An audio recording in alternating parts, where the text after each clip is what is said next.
Hey, what's up everybody? Welcome back to Unparalleled Universe for another action figure discussion video. And in today's video, we're going to be talking about who made the best classic comic book version of Spider-Man. And I know that there's a lot of companies out there that have made Spider-Man figures, but in this video, I'm just going to be talking about figures in the 6-inch to 7-inch scale range because that's what I collect and that's basically what I know. And I know there's a lot of good stuff out there. I'm sure a lot of people will say, well, what about Hot Toys and what about Beast Kingdom Egg Attack or Toy Biz and all this kind of stuff. But I just went ahead and picked 5 figures that I feel best represent the classic Spider-Man that fit into my collection, which is the 6-inch to 7-inch scale range. So that's what we're talking about. And just like my Spider-Man Homecoming video, I'm going to do this in the same format. I'm going to go ahead and discuss the pros and cons of each figure, and then I'm going to rank them, and then the top 2 are going to go head to head. So let's get into it. So let's get this started with the Marvel Legends Pizza Spider-Man. And this is a really good figure, especially considering that it's about 4 years old at this point. I think it does hold up, and I've always thought this body works really good for Spider-Man, and it's easy to ignore because since this figure came out, Hasbro has used this body on so many other characters,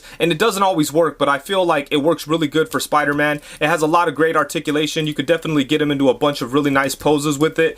One thing that it lacks in terms of articulation is some kind of lower leg swivel. I do wish it had that. It would make it easier to get him into these kinds of like crouching poses, but aside from that, I really like the articulation. And as far as other flaws go, I mean, there's some paint imperfections and things like that, but you know, for the most part, I'm pretty happy with this guy. I was able to get it at retail, so I was extremely satisfied. I remember being super excited when this figure came out because I feel like this figure and the Bucky Cap figure are a couple of the first times that Hasbro really started to take Marvel Legends seriously, and it kind of set them on the path that they are on now, where, you know, they're putting out a bunch of good figures every year, pretty much non-stop. It seems like they're putting out amazing figures, and I feel like the Bucky Cap figure and this Pizza Spider-Man had a lot to do with it. And one thing I really love about this figure is that it kind of captures the look for Peter Parker when he's a little bit older, like maybe like the animated series style. And you know, I grew up on that, so that's always been my favorite version of Spider-Man. I never really read Spider-Man when he was a young kid, except for like in the Ultimate stuff. But you know, for me, in the 90s, Spider-Man was kind of an older dude with a job and stuff like that, a married man, and you know, I've always liked that version of Spider-Man, and I feel like this Pizza Spider-Man captures that really well. And he did come with some really cool accessories. He came with this like half unmasked head that looks really good, and then he came with a piece of pizza, and that's why a lot of people like to call this figure Pizza Spider-Man. And another thing that was dope about this is that Hasbro gave us several chances to pick this guy up. They re-released it a couple of times, once in the retro wave and once as a Comic-Con exclusive that came with the wrap set, and I think that both of these figures are really nice as well. I'd probably say that the retro version is my favorite just because I like the colors, I like the bright blues, and I like the matte finish on it, and all the lines just look really, really crisp. I had no like paint flaws on this guy, and you know, the original one was kind of shiny, but this one just looks beautiful. It's a really nice figure, except he didn't come with that many accessories, so you know, you got to make something work for the hands, but he did come with that half unmasked head and pizza, so you know, it's good stuff. But yeah, all 3 of these figures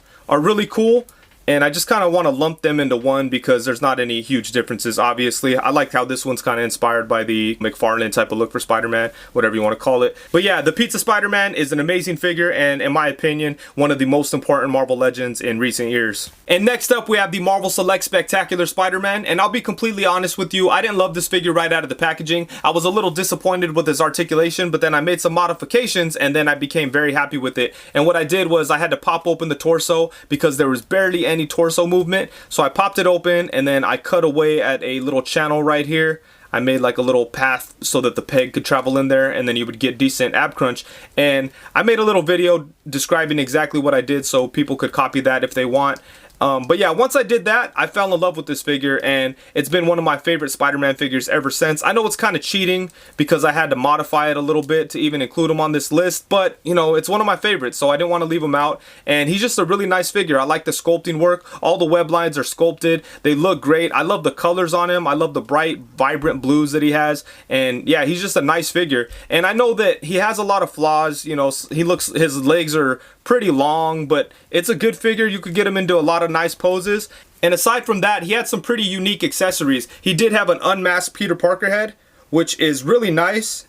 And there's only one other figure on this list that has a completely unmasked Peter Parker head, and it's way more than what this figure costs. So that, you know, that's very respectable. And then on top of that, he also had a camera, and there's no other Spider-Man figure on this list that has a camera. So that is super dope. So yeah, you know, he had some unique accessories, these two cool things, a bunch of extra hands, and just overall, it was a really good package. It wasn't very expensive. Yes, I did have to modify it, but once I did that, it became a very enjoyable figure, and that's why I had to throw him on this list.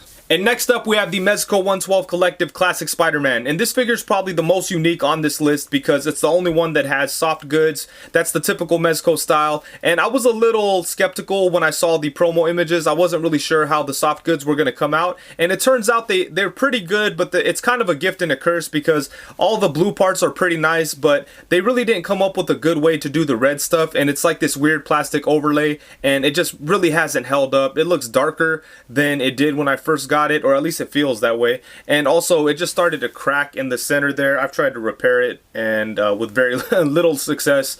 It doesn't look very good at all. On the shoulders, it started to crack. And this figure is a big part of the reason Mezco scares me sometimes, because, you know, it's a really good figure. I was very happy with it. It's definitely one of my favorite Spider-Man figures, but it just kind of, I just wish that this material would have held up better. And I really wish that Mezco would revisit this guy, because I feel like they could do a better job now. And proof of that is the black suit Spider-Man. I know it's a different setup and a different design and things like that, but this black suit Spider-Man is one of my favorite Spider-Man figures. They did such a good job here, and I really wish they would revisit the classic Spider-Man, because I think they could do better than what they did here. Even though this is a good figure, it's one of my favorite Spider-Man figures, it just has some durability issues.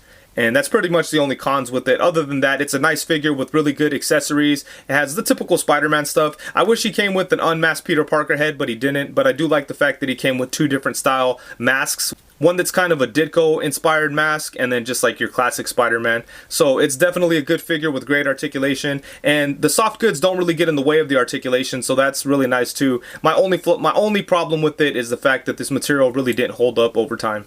Next up, we have the Revotech Spider-Man, and this figure is by far the most articulated Spider-Man figure that you will find. The articulation on this guy is crazy, and it's a lot of fun to pose and play with. You could get him into a lot of crazy extreme poses. He's probably the one Spider-Man that you could get into that perfect crouch, and the only big problem with it is that it's a Revotech figure, so they're kind of stylized. Their joints are kind of weird. A lot of the cuts for the articulation are very strange. You can see the knee has these really crazy cuts, and there's pretty much no way to get him just in a normal like standing pose, just standing there. You pretty much always have to have this figure in extreme action poses or in some kind of crouching pose, and the joints are kind of a hassle to mess with if you want to try to get them into a decent just standing there kind of pose. So I always kind of feel like Revotech figures are like puzzles. So I mean, they're fun to mess with and they're cool to figure out, like cool poses and things like that, but they're frustrating. You know, it takes a lot of patience,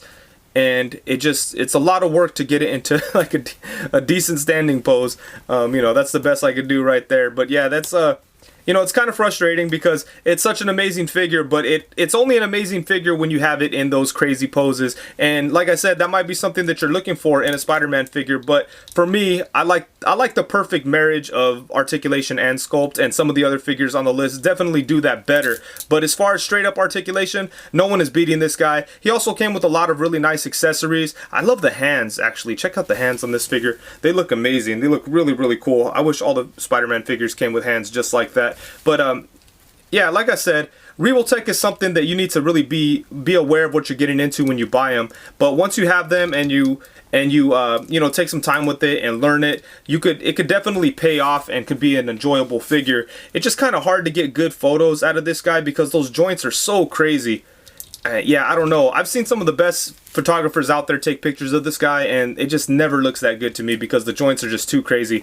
But I love having this figure in hand. He's a lot of fun to play with, and he's definitely one of my favorite Spider-Man figures. And next up, we have the Mafex comic book Spider-Man. And speaking of the perfect marriage of sculpt and articulation, that's exactly what we have going on with this figure. It's such a beautiful figure. All the joints are very well hidden. I love that all the pegs are covered up so you don't see any of that ugliness. And man, it's just an incredible figure. Let me just knock the flaws out of the the way real quick. The one thing that I can't stand about this figure, and it's basically the only thing that I dislike about it, is this waist piece, because when you crunch him forward, it hides the red part of his costume, and that just drives me crazy because no matter what, it looks awkward. And that's one thing that's really frustrating about this figure, is that it's so close to perfect. All they had to do was maybe have the red part painted onto the pelvis, or like a floating piece or whatever, but just that drives me crazy. It looks almost like a diaper. But anyways, aside from that, that's the only flaw. Yes, it's a flaw that stands out because there's so many other good things going on with this figure. I love the sculpt, I love the paintwork. It reminds me of an old Toy Biz figure, which is a good thing for me because I've been collecting since those days.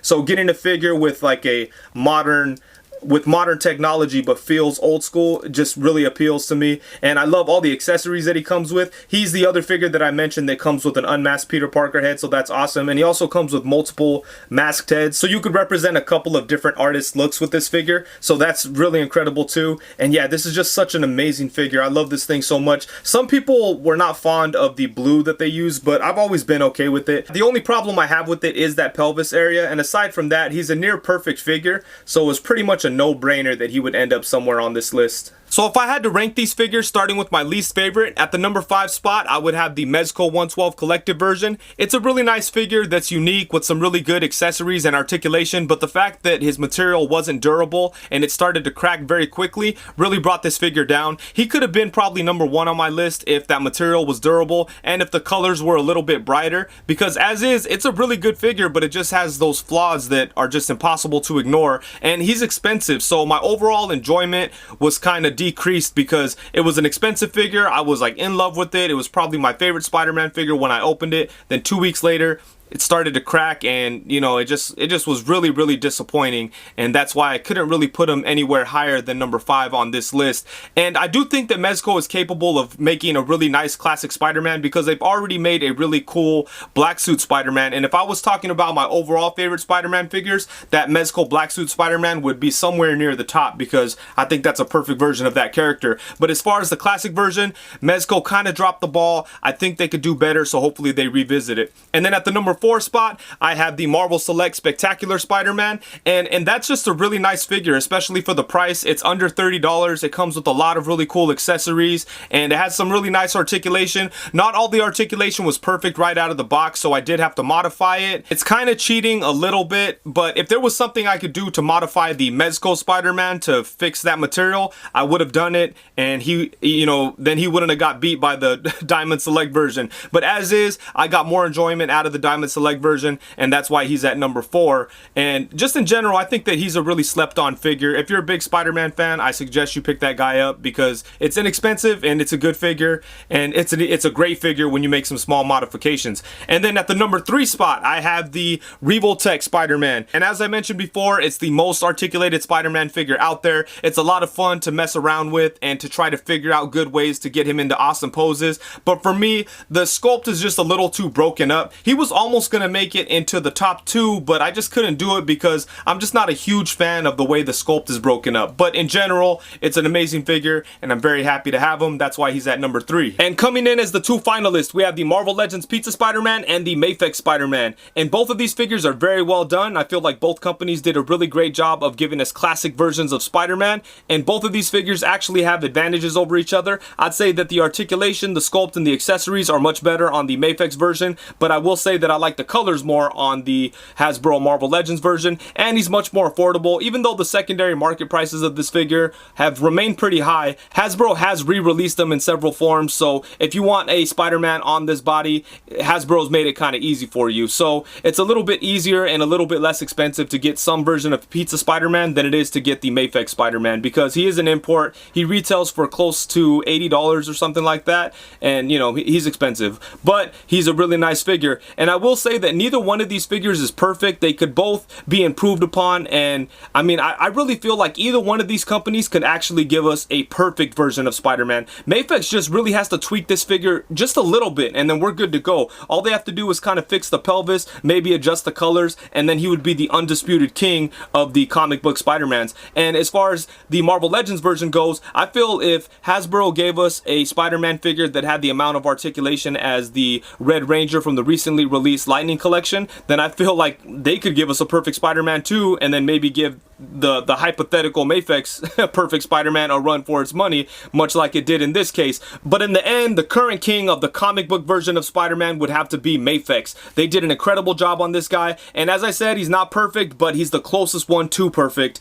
and it's just such an amazing figure. So much fun to pose and play with, so many cool accessories. I love that he comes with an unmasked Peter Parker head, and he's just so awesome to mess around with. And it's really cool that Hasbro has been giving us a bunch of new Spider-Man villains, because this Mafex version looks incredible with them. I'd love to see Mafex tackle some of the Spider-Man villains. I think that'd be dope. But as it is now, we have this awesome version of Spider-Man that could hang out with those Hasbro figures, and that makes me really, really happy. So I think that's it. Mafex is the king right now. I really think they could do a little bit better, and I really hope they do. But same thing could be said for Hasbro. I think Hasbro could do a little bit better, and I kind of feel like they will. As it is now, Mafex is number 1, Pizza Spider-Man number 2, Revotech number 3, Diamond Select number 4, and Mezco number 5. And that's where we're at. So thank you so much for watching. Please be sure to like, comment, subscribe, and all that good stuff. And I will leave a bunch of Amazon links to all these Spider-Man figures in the description below. So be sure to check those out if you want to buy any of these. And of course, if you enjoyed this video, please be sure to leave a thumbs up. I really appreciate it. And that is it. Thank you so much. Peace.